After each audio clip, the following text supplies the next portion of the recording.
Hi, my name is Minwolfiex, and welcome to Talking While I Draw, because I don't know what else to do for videos. Sorry I've been away for so long. Uh, I honestly don't have any excuse. But, we're here to watch me draw. I don't know, this is supposed to be fun. I don't know what to talk about. Wow, I didn't prepare for this. Um, FNAF, I guess, I don't know. I'm drawing Ennard right now. So, I drew Ennard like twice recently. No, I drew him today. I drew him today, and it turned out okay, I guess. But other than that, I don't draw him ever. I think it's just because it's so hard to draw him. His body is made of wires and stuff, which is fine because I draw Springtrap like all the time. But I don't know. I think it's just all the wires. It takes too much of my time. Yeah, so that's sad. But I love him. Ennard is like my favorite character from SL besides Baby. I mean, I like Michael a lot, but you don't really get a lot from him. But I mean, that's expected because he's the protagonist, and you don't really get a lot from the protagonists um, in FNAF. I was gonna say Danganronpa. This is not what we're talking about. But you know, Ennard is cool. I kind of want more backstory on him. Actually, isn't he like? I'm pretty sure this is his whole shtick is that he's just the amalgamation of everyone, and he wasn't actually like a robot before. I mean, there are different works about it, like Blue Street Girl. She does cool Ennard stuff. But yeah, I think his whole thing was just, he was just an amalgamation of everyone, which is cool. I like that idea. It makes sense, because, like, have you seen him? I mean, clearly you have, so, um, yeah, so, he's pretty lit. He's my favorite from SL just because he's cool. No, stop. I like Baby a lot. I think she's really interesting. No! Her whole thing with Elizabeth is, like, really tragic, actually. Um, like, Elizabeth just wanted to go see her, and Baby was just like, nah, fam. She just freaking. Elizabeth wasn't even doing anything. She was just standing there, and she just wanted, like, some ice cream or something. And then Baby was just like, nah, and just straight up killed her. I'm so not trying to make light of this. It was a horrible thing, but, like, I don't even know. It's it's not funny. Oh my god. Okay. But the Aptons in general are just like really tragic. Like Crying Child, who we used to think was Afton but clearly isn't anymore. Uh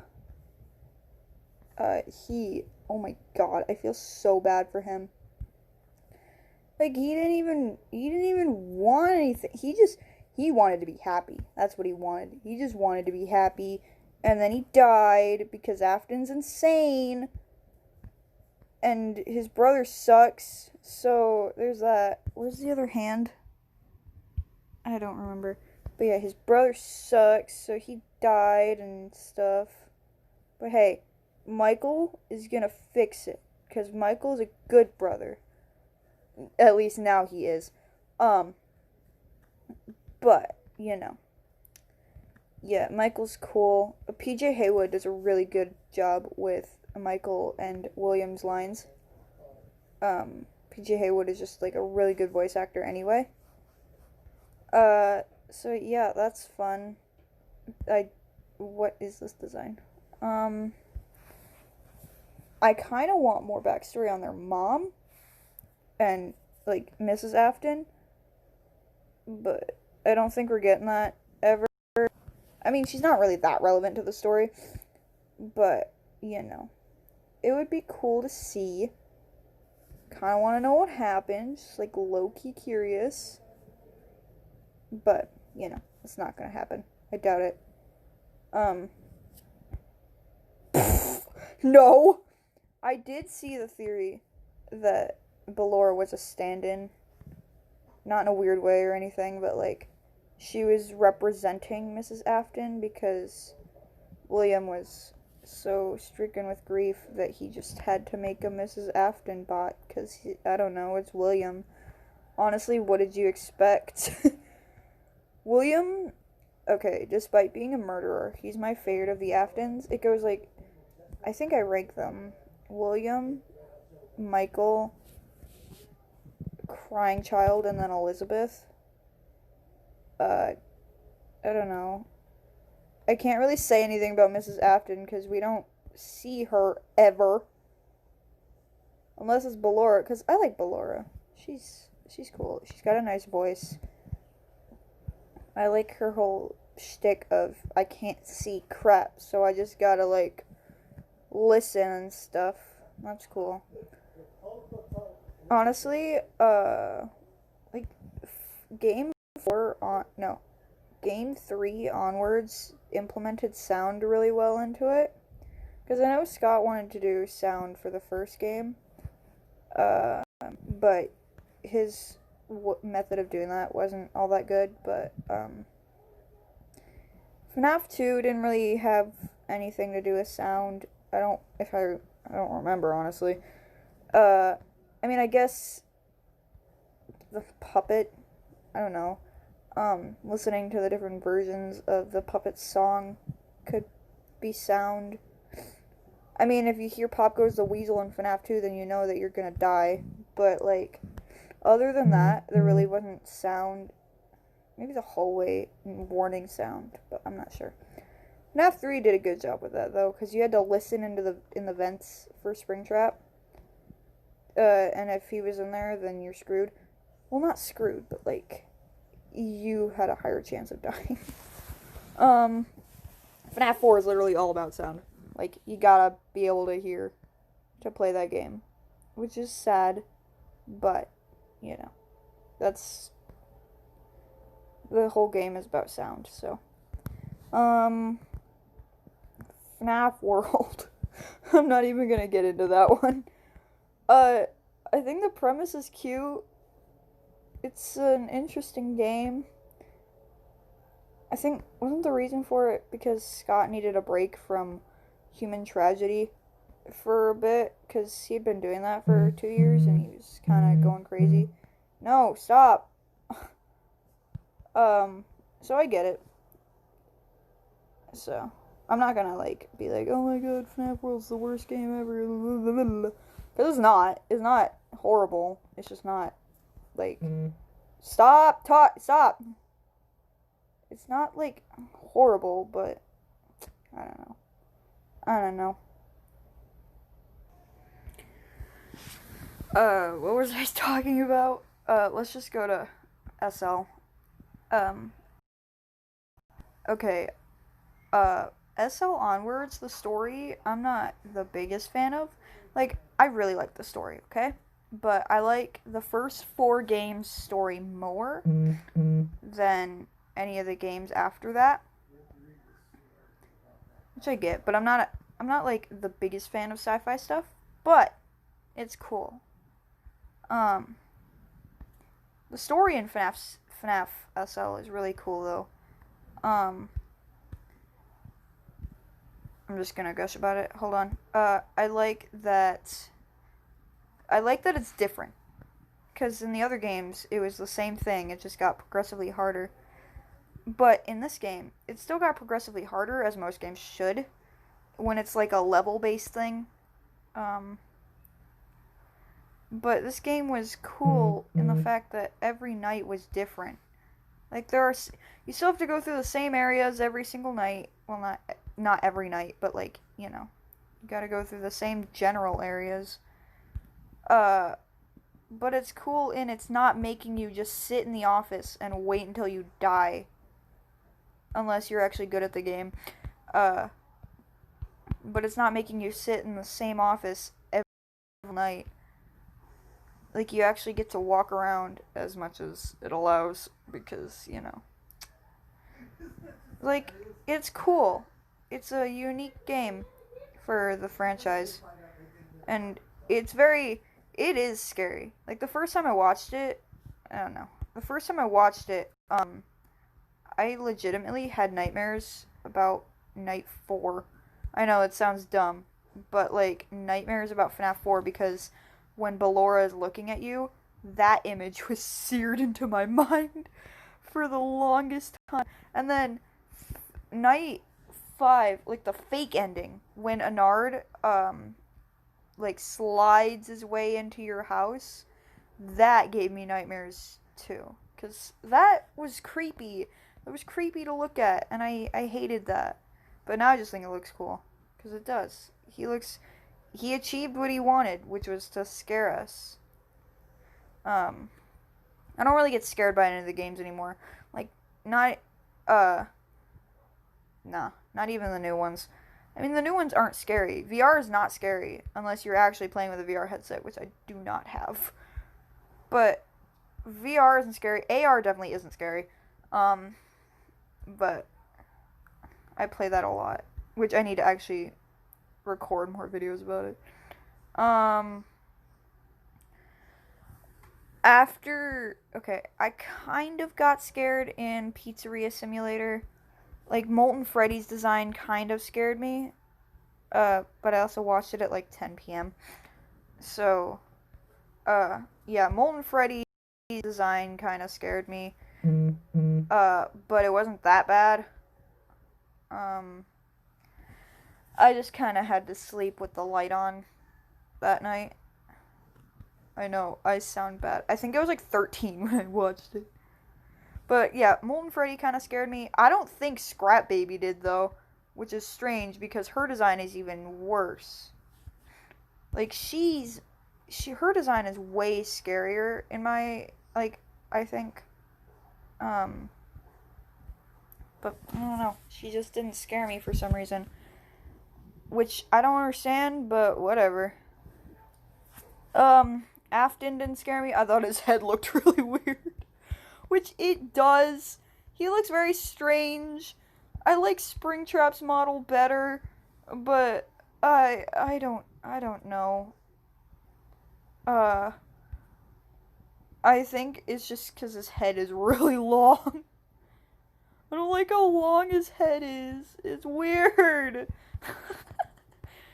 No shame. He's cool. I like his design, but normal Springtrap is better. The Springtrap model in FNAF VR is cute. It's low-key cute. Like, I don't simp for Springtrap because that's very weird, but his design is cute. I don't know. His model is cute. I think it was just the face and where they put the nose. Stop. That was cute, I guess. So, I don't know.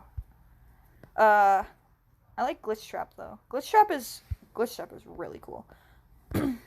Like, I don't know, he's just like a really cool character. I like there are like 3 endings, aren't there? And I think only 2 of them actually matter. I'm not sure though. I know actually no, I'm not gonna like spoil it for anyone who actually hasn't played the game. Like, I mean, who hasn't played the game or even watched a playthrough of it by this point? But I'm still not gonna spoil it because that's no bueno. We don't do that here. But yeah, VR is cool. I like it. I really want maybe either a Switch or a headset to play it on, but I don't have either of those yet. But I'm working for it. I'm saving up money. Yeah, we'll get there. Oh god, it's slowing down. There we go. What? Yeah. I need to record more of AR.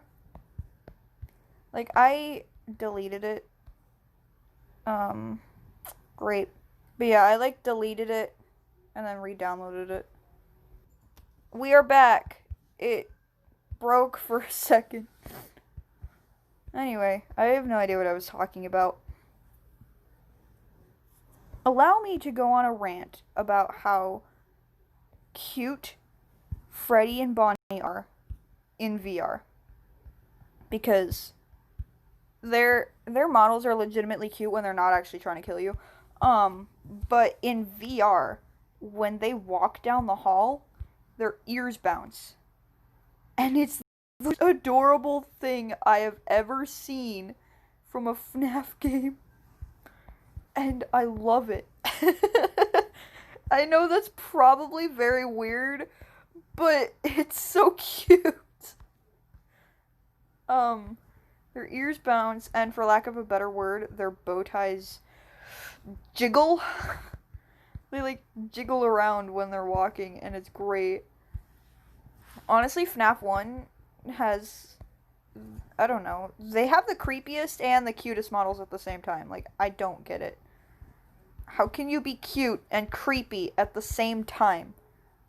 I mean, I guess, like, some horror icons are cute. I don't know.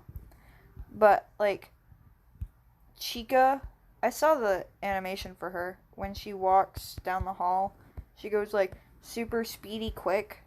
And I don't know. I just like the way her mouth hangs open or whatever. I'm not weird. I think it's just the little things that make characters cute. And less about they got super big eyes or, their noses are, like, super small or something. Like you see in anime. Because in anime you can have super big eyes and it can be cute. Like, that's a thing. But, for me, it's the little things that make the characters cute. Like, yeah, Freddy and Bonnie's ears move. And that is legitimately cute. And I like it a lot. So, that's cute. I guess. I don't know. My thing broke again.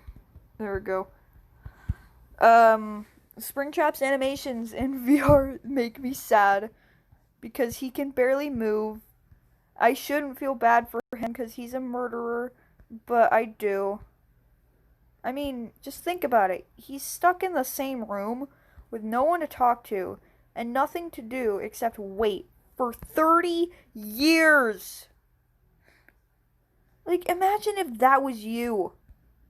It wouldn't be too good now. What? Okay, I'm not even trying to prove a point here.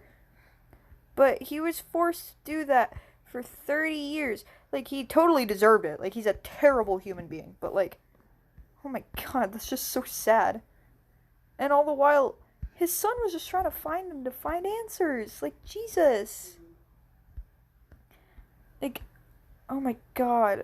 His whole family is just, they're not okay. They need therapy. I'm sorry. But yeah, he was forced to do that. I mean, like, as I said, he deserved it. He was horrible. And the kids, God, they definitely needed him to, like, face punishment or something. Face the consequences of your actions, good old Willie A. That's as good as we're getting for now. But, like, yeah. I'm not trying to justify his actions, because they were awful. But I'm also lame, and, I feel so bad for him. And at the same time, I'm like, yeah, you freaking deserved it, dude. Like, the frick, man. Like, hey, man, this isn't good for you. Like, why are you killing children? Like, at first, wasn't he doing it just because he's insane? And then he did it because crying child died, and he was just like, bruh, I need to, like, bring him back to life and stuff. And then he started doing it to become immortal or something. I don't know. He's honestly just very strange. No, stop. I don't know, he's strange, but I like him. He's cool, I guess.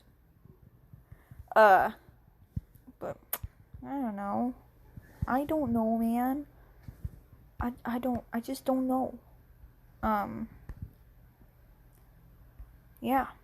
I don't have anything else to say. Well, I mean, I don't know. Timeline, I guess. I don't know. I don't have a timeline. I basically just watch MatPat's videos and I'm just like, alright, I'm gonna accept these theories because I can't think of my own. Which is true, because I don't have brain enough to do that yet. I think maybe if I actually took the time to, then I would be able to, but I don't do that because I worry about other things. So I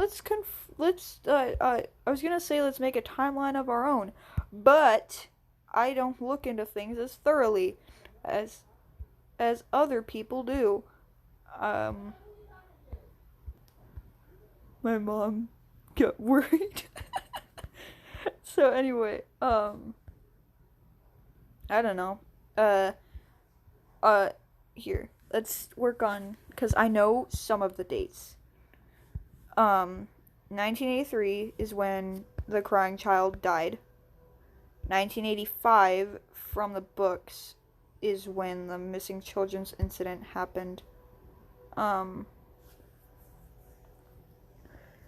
But it's like the books aren't entirely canon. Like they're not part of the same story, basically. But you can use them to help with your theories because, duh, they're part of the same universe.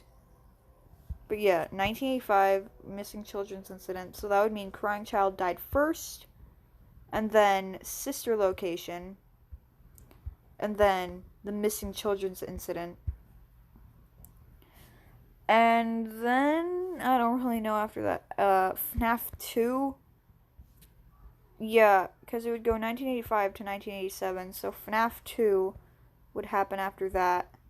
And then FNAF, the first game, because that's in 93. Like, that's still a canon thing, right? And then FNAF 4 and FNAF Sister Location take place in the same year, because FNAF 4 is when crying child is in a coma, basically. So FNAF 4 is also in 83. So it goes the minigames in FNAF 4, and then and then Elizabeth dying by baby, and then the missing children's incident.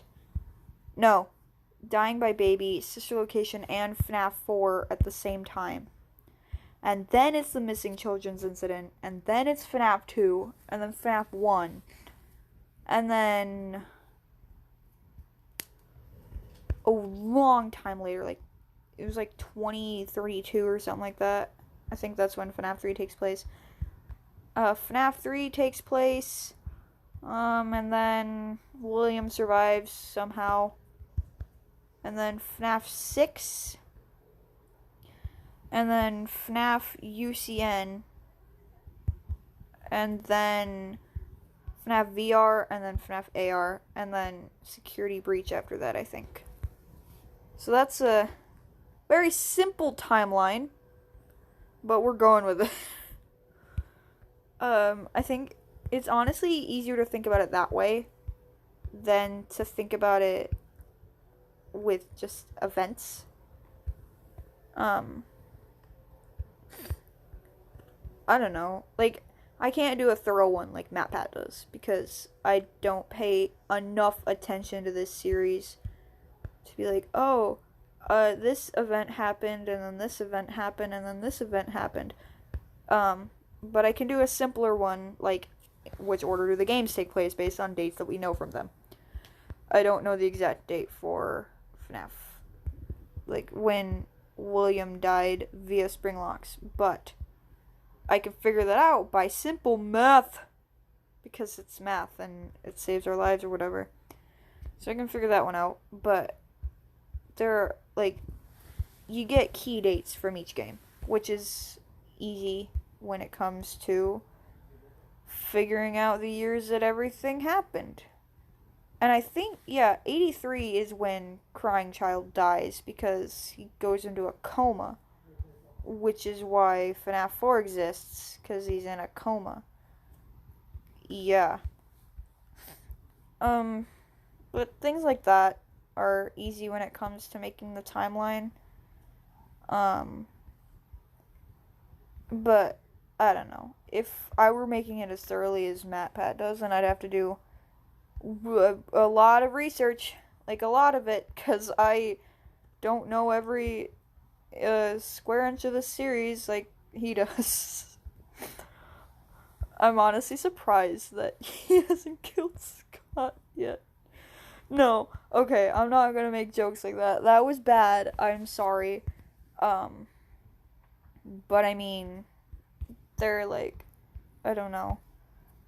I don't know. They're cool. I like them. I watch their videos a lot. I mean, Scott doesn't really have a lot of videos, but you know, I watch the trailers a lot. No, I actually don't watch them as often as I used to. Like, I used to watch them all the time just because it's more FNAF.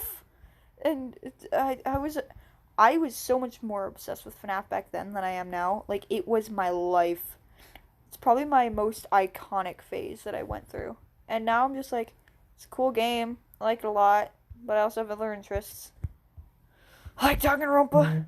Stop it. But, you know. Anyway, that just about wraps this up. So, yeah, I hope you liked this video. I really just needed to get something out. You're gonna tell me what you think of the picture. And yeah, that's all for now. Anyway, you're all beautiful. Get some sleep, drink some water, and I'll see you guys in the next one.